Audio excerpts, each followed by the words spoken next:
Janganlah suka berdusta, berdosa, oh ya, ya, berdosa.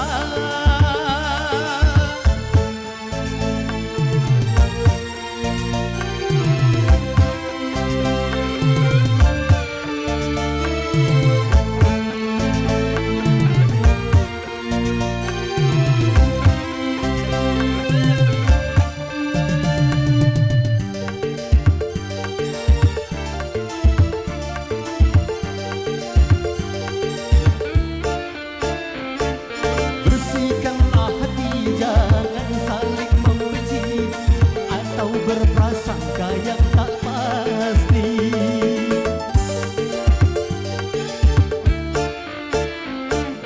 saling menghormati itu lebih terpuji.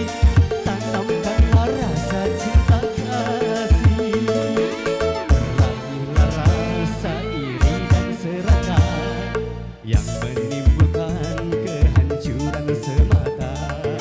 Milikilah budi pekerti mulia, capailah damai sejahtera.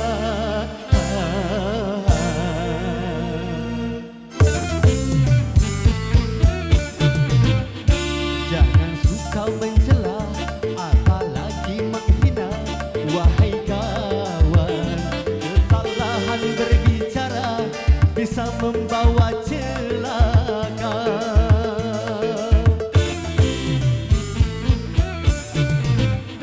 Jangan menyebar fitnah di antara sesama. Wahai kawan, jujurlah dalam bicara. Janganlah suka berdusta, berdosa, oh ya, ya, berdosa.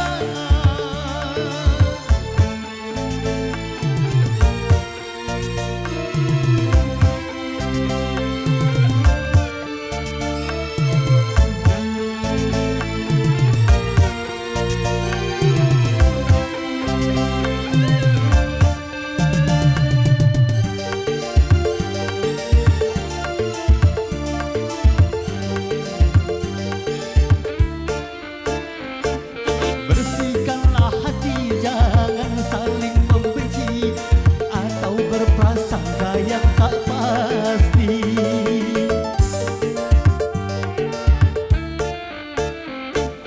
Saling menghormati itu lebih terpuji.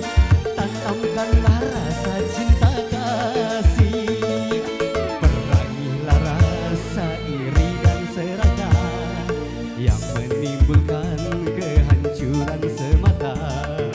Milikilah budi pekerti mulia, capailah damai sejahtera.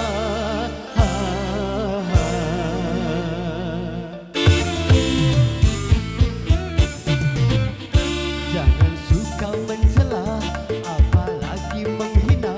Wahai kawan, kesalahan berbicara bisa membawa celaka.